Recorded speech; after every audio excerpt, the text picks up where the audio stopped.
From 1932 come these quite incredible chapters from the book Robin Hood and His Merry Outlaws from McSpadden and Wilson. This is chapter 19. How the Sheriff Held Another Shooting Match. And from the ballads a verse. To tell the truth, I'm well informed yon match, it is a wile. The Sheriff, I wis, devises this as archers to beguile. Now the Sheriff was so greatly troubled in heart over the growing power of Robin Hood that he did a very foolish thing. He went to London town to lay his troubles before the king and get another force of troops to cope with the outlaws. King Richard was not yet returned from the Holy Land, but Prince John heard him with scorn. "Pooh," said he, shrugging his shoulders, "what have I to do with all of this? Art thou not sheriff for me? The law is in force to take thy course of them that injure thee. Go, get thee gone, and by thyself devise some tricking game to track those rebels, and never let me see thy face at court again until thou hast a better tale to tell." So away went the sheriff in sorrier pass than ever, and cudgelled his brain on the way home for some plan of action. His daughter met him on his return, and saw at once that he had been on a poor mission. She was minded to upbraid him when she learned what he had told the prince, but the words of the latter started her to thinking afresh. "I have it," she exclaimed at length. "Why should we not hold another shooting match? 'Tis fair ye, as you know, and another tourney will be expected. Now we will proclaim a general amnesty, as did King Harry himself, and say that the field is open and unmolested to all comers. Belike Robin Hood's men will be tempted to twang the bow, and then—" "And then," said the sheriff, jumping up with alacrity, "we shall see on which side of the gate they stop overnight." So the sheriff lost no time in proclaiming a tourney, to be held that same autumn at the fair.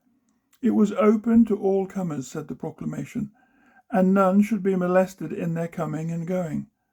Furthermore, an arrow with a golden head and shaft of silver white should be given to the winner, who would be heralded abroad as the finest archer in all the North Country. Also many rich prizes were to be given to other clever archers. These tidings came in due course to Robin Hood under the greenwood tree, and fired his impetuous spirit. "Come, prepare ye, my merry men all," quoth he, "and we will go to the fair and take some part in this sport." With that stepped forth the merry cobbler, David of Doncaster. "Master," quoth he, "be ruled by me, and stir not from the greenwood. To tell the truth, I'm well informed yon match is naught but a trap. I wis the sheriff has devised it to beguile his archers into some treachery." "That word savours of the coward," replied Robin, "and pleases me not. Let come what will, I will try my skill at that same archery." Then up spoke Little John, and he said, "Come, listen to me, how it shall be that we will not be discovered." And again he sang, and we see these verses in the ballads. "Our mantles all of Lincoln green behind us we will leave. We'll dress us all so several that they shall not us perceive. One shall wear white, another red, another yellow, another blue. Thus in disguise to the exercise we'll go, whate'er ensue."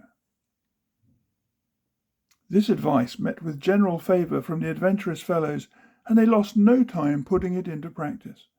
Maid Marian and Mistress Dale, assisted by Friar Tuck, prepared some vari-coloured costumes, and 'gainst the fair day had fitted out the 70 men, till you would never have taken them for other than villagers decked for the holiday.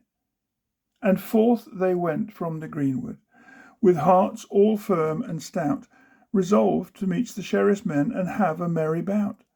Along the highway they fell in with many other bold fellows from the countryside, going with their ruddy-cheeked lasses toward the wide open gate of Nottingham. So in through the gates trooped the whole gay company, Robin's men behaving as awkwardly and laughing and talking as noisily as the rest, while the sheriff's scowling men-at-arms stood round about and sought to find one who looked like a forester, but without avail. The herald now set forth the terms of the contest, as on former occasions, and the shooting presently began. Robin had chosen 5 of his men to shoot with him, and the rest were to mingle with the crowd and also watch the gates. These 5 were Little John, Will Scarlet, Will Stuteley, Much, and Allan a Dale. The other competitors made a brave showing on the first round, especially Gilbert of the White Hand, who was present and never shot better. The contest later narrowed down until in the end Gilbert and Robert alone were left to shoot for the possession of the arrow with the golden head. But at the first lead, when the butts were struck so truly by various well-known archers, the sheriff was in doubt whether to feel glad or sorry. He was glad to see such skill, but sorry that the outlaws were not in it. And from the ballad again more verses.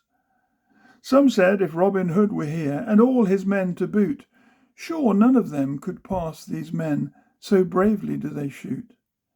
Aye, quoth the sheriff, and scratched his head, I thought he would be here. I thought he would, but though he's bold, he durst not now appear. This word was privately brought to Robin by David of Doncaster, and the saying vexed him sorely, but he bit his lip in silence. Ere long, he thought to himself, we shall see whether Robin be here or not. Meantime the shooting had been going forward, and Robin's men had done so well that the air was filled with shouts. One cried Blue Jacket, another cried Brown, and a third cried Brave Yellow. But the 4th man said, Yon man in red, in this place has no fellow. For that was Robin Hood himself, for he was clothed in red. At every shot the prize he got, for he was both sure and dead. Thus went the second round of the shooting, and thus the third and last, till even Gilbert of the White Hand was fairly beaten. During all this shooting, Robin exchanged no word with his men, each treating the others as perfect strangers. Nathless, such great shooting could not pass without revealing the archers.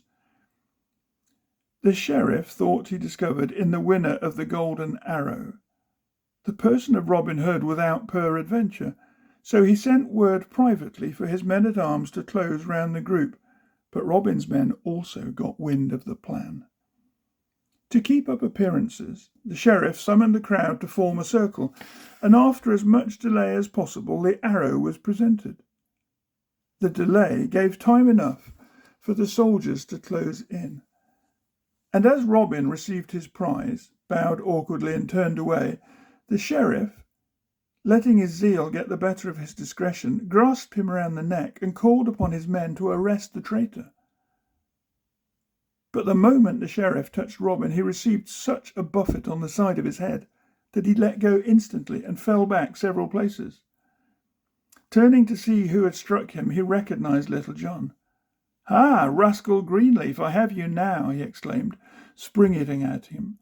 But just then, however, he met a new check. "This is from another of your devoted servants," said a voice which he knew to be that of Much, the miller's son, and thwack went his open palm upon the sheriff's cheek, sending that worthy rolling over and over upon the ground. By this time the conflict had been general, but the sheriff's men suffered the disadvantage of being hampered by the crowd of innocent onlookers, whom they could not tell from the outlaws, and so dared not attack, while the other outlaws in the rear fell upon them and put them in confusion. For a moment a fierce rain of blows ensued. Then the clear bugle note from Robin ordered a retreat. The 2 warders at the nearest gate tried to close it, but were shot dead in their tracks. David of Doncaster threw a 3rd soldier into the moat, and out through the gate went the foresters in good order, keeping a respectful distance between themselves and the advancing soldiery by means of their well-directed shafts. But the fight was not to go easily this day.